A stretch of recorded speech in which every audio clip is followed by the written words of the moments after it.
Hello friends, welcome to my channel Thottam. இந்த வீடியோவில் எப்படி ஒரு செம்பருத்த மரத்தை சீட்ஸ்ல இருந்து வளர்த்தனு காட்ட போறேன். விசிஸ் என்ற ஆன்லைன் நர்சரியில தான் வாங்கினான். 10 சீட்ஸ் வந்தது. $10 சார்ஜ் பண்ணாங்க. டெலிவரி சார்ஜ் $5, டோட்டலா $15 வந்தது. நான் யூசுவலா இந்த சீட்ஸ் எல்லாத்தையும் பாட்டிங் சாயில்ல தான் நடுறேன். நான் உங்களுக்கு எது வசதியோ அதுபடி நடுங்க.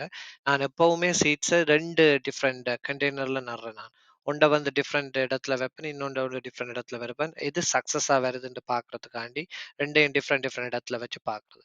அது மாதிரி இந்த தடவை ஒரு பெரிய பாட்ல ஒரு 8 சீட்ஸை போடுறேன். இந்த சின்ன ஸ்பாட்ல 2 சீட்ஸை போடுறேன். பெரிய பாட் வந்து க்ரோ லைட்டுக்கு கீழே வைக்க போறேன். அந்த சின்ன பாட்டை வந்து விண்டோவில் வைக்க போறேன் சன்லைட் படுறதுக்கு. சின்ன பொட்டுக்குள்ள வச்சு விண்டோவில் வச்ச சீட்ஸ் முளைக்கல. ஏனெண்டா அதுக்குள்ள மண் பெருசா போதாது. நான் தண்ணி விடையக்குள்ள சீட்ஸ் வந்து கிளம்பி மேல வந்துட்டு போல இருக்கு. அதால அந்த சீட்ஸ் முளைக்கல. ஆனா க்ரோ லைட்டுக்கு கீழே வச்ச 8 சீட்ஸும் முளைச்சிருக்குது. இதான் அப்படி இப்படி கொஞ்சம் இப்படித்தான் வந்திருக்குது. இப்படியே ஒரு கொஞ்ச நாளைக்கு நிற்கும். அது முளைச்சு மேல அடுத்த இலை வாரத்துக்கு கொஞ்சம் டைம் எடுக்கும். பிறகு நான் மெதுவா வெயில்ல வச்சு வச்சு எடுத்தேன் நான் பாட்ட. ஏனெண்டா க்ரோ லைட்லயே தொடர்ந்து வச்சா பாட்ட இது கண்டு வந்து ஸ்டெடியா வராது. நான் பெரிய கனவுல இருந்தேன். 8 கண்டு வந்திருக்கு. 8 கண்டை நான் கார்டன்ல வச்சு 8 விதமான செம்பருத்த வரப்போகுதுண்டு. ஆனா எனக்கு 3 செம்பருத்த கண்டு தான் சக்சஸ்ஃபுல்லா வந்தது. ஒரு பிங்க், ஒரு ரெட், ஒரு ஒயிட். ரெட் ஆன் பிக்சர் என்கிட்ட இல்ல. இது பிங்க் முதலாவது. அந்த கடைசியில இருக்கிறது ஒயிட். இதுல நிறைய மிஸ்டேக்ஸ் இருக்குது, ஃப்ளாப்ஸ் இருக்குது. என்னென்ன மிஸ்டேக்ஸ், ஃப்ளாப்ஸ்ன்னு பார்ப்போம் வாங்க. முதல் டைம் நான் வந்து இந்த சீட்ஸை வாங்கி போடைக்கு எனக்கு இந்த சீட்ஸ்ல இருந்து எந்த கண்டுமே வரல. நான் பிறகு 2ஆம் தடவை அந்த நர்சரிக்கு அடிச்சு எனக்கு எந்த சீட்ஸும் முளைக்கலன்னு சொல்லி அவ திருப்பி எனக்கு புதுசா ஒரு பேக் சீட்ஸ் அனுப்பினவ. அந்த சீட்ஸ்ல இருந்து தான் இந்த 8 கண்டு முளைச்சது.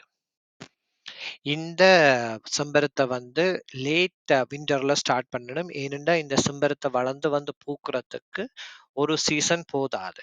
நான் வந்து ஸ்டார்ட் பண்ணினது லேட் விண்டர் இல்ல ஏர்லி ஸ்ப்ரிங். அதால எனக்கு ஃபர்ஸ்ட் சீசனுக்கு இந்த செம்பருத்த பூக்கல்ல. 2வது சீசனுக்கு தான் எனக்கு பூக்க துவங்கினது. இந்த மரம் டிரான்ஸ்பிளான்ட் பண்ணிக்குள்ள ஸ்பாட் வைக்கிற இடம் சரியா இல்லைன்னு சொன்னா இந்த மரம் பட்டு போயிடும். இல்ல அங்க நிறைய ஷேட்ஸ் இருந்தா இந்த மரம் முளைச்சு மேல வராது. அப்படியே நின்றுட்டு விண்டருக்கு பட்டு போயிடும். இந்த மரம் மெச்சூர் ஆகிறதுக்கு 2 to 3 இயர்ஸ் எடுக்கும். 2 to 3 இயர்ஸ்க்கு பிறகுதான் இந்த மரத்துல நிறைய பூக்கும். இதுக்கு நீங்கள் rather than சீட்ஸ்ல இருந்து வளர்த்து 3 இயர் வெயிட் பண்றதை விட நீங்க ஒரு நர்சரியில போய் மரமாவே $15 கொண்ட வாங்கிடலாம். அது ஃபர்ஸ்ட் இயர்ல இருந்தே பூக்கும். நான் நினைக்கிறேன் நெக்ஸ்ட் டைம் நான் வாங்குறதுன்னு சொன்னா நான் சீட்ஸ்ல இருந்து போக மாட்டேன். நான் மெச்சூர்டான மரமா பூத்த மரமா தான் வாங்கி கொண்டு வந்து வைப்பேன். இவ்வளவுதான் இந்த வீடியோ. தேங்க்ஸ் ஃபார் வாட்சிங். உங்களோட அனுபவங்களையும் ஷேர் பண்ணுங்க. See you next time. Thank you.